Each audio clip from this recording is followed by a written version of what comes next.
की सबसे बड़ी खबर की करते हैं। आज लोकसभा चुनाव के लिए भारतीय जनता पार्टी अपने उम्मीदवारों की पहली सूची जारी कर सकती है और इस लिस्ट में बीजेपी के बड़े चेहरों के नाम शामिल हो सकते हैं।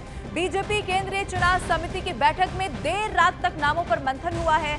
जानकारी के मुताबिक पीएम मोदी और जेपी नड्डा की मौजूदगी में करीब 4.5 घंटे तक चली इस बैठक में कई उम्मीदवारों के नाम पर फाइनल मुहर लग गई है और अब ऐसे में आज माना जा रहा है कि ये पहली सूची जारी हो सकती है और इसको लेकर एक बड़ी लंबी मंत्रणा चली। रात 3:30 बजे तक चुनाव समिति की ये बैठक चली जिसमें खुद देश के प्रधानमंत्री नरेंद्र मोदी मौजूद रहे, जेपी नड्डा इसमें साथ में मौजूद रहे और इसमें चर्चा इस बात को लेकर जरूर की गई होगी कि कौन सी ऐसी सीटें जिनमें पहली सूची में फोकस किया जाना है।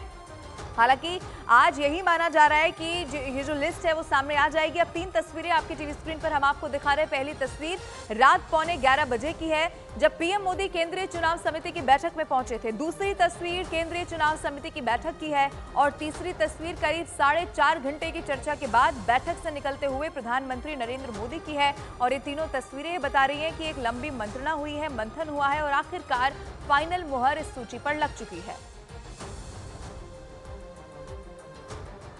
और ये जो 3:30 बजे तक रात में चुनाव समिति की बैठक चली है, अब इसी बीजेपी केंद्रीय चुनाव समिति की बैठक में आखिर हुआ क्या क्या है, एक एक डिटेल जो मिली है वो अब आपको ग्राफिक्स के जरिए हम समझाने की कोशिश करते हैं। सबसे पहले 8 राज्यों की 350 से ज्यादा लोकसभा सीटें ऐसी जिन पर चर्चा हुई, मंत्रणा हुई। 120 से ज्यादा सीटों पर उम्मीदवारों के नाम फाइनल हो चुके हैं माना जा रहा है। यूपी में सहयोगी दलों को भी कैसे यहाँ पर जो सूची है उसमें नाम शामिल करना है, लोकसभा सीटें देनी है, उस पर चर्चा हुई है। यूपी में पीएम और राजनाथ सिंह सहित 30 नाम फाइनल हो चुके हैं। पश्चिम में उत्तर प्रदेश की करीब सभी सीटों पर उम्मीदवार तय हैं।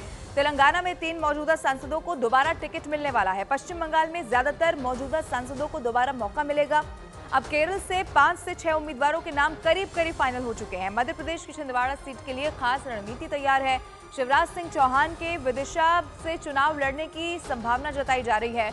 ज्योतिरादित्य सिंधिया के ग्वालियर से चुनाव लड़ने की उम्मीद है। मध्य प्रदेश में कुछ विधायकों को भी टिकट दिया जा सकता है। आपको ये भी बता दें, राजस्थान से वसुंधरा या दुष्यंत को टिकट मिल सकता है।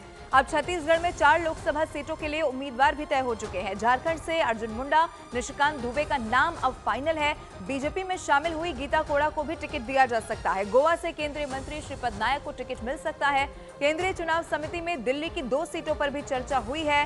हालांकि औपचारिक तौर पर जो लिस्ट आने वाली है उसका इंतजार जरूर करना होगा, लेकिन अंदर खाने खबर यह है कि अब सब कुछ फाइनल हो चुका है।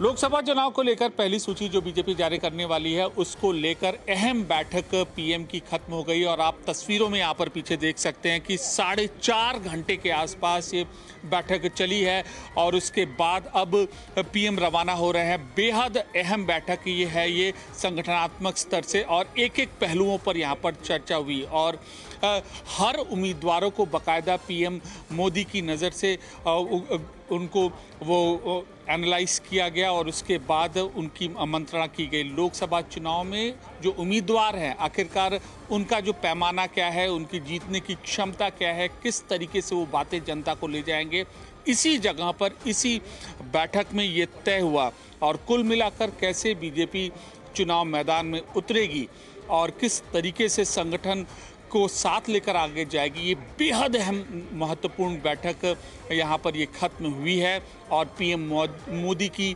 मौजूदगी में बाकायदा सारे जो उम्मीदवार हैं, जो पहली सूची जो आने वाली है उनके नज़र से होकर गुजरे हैं और खुद पीएम ने बीजेपी के शीर्ष नेताओं की मौजूदगी में इन सारे उम्मीदवारों के चयन में अहम भूमिका निभाई है। कैमरा पर्सन अनिल सूद के साथ अमित पांडे, दिल्ली न्यूज़ 18 इंडिया।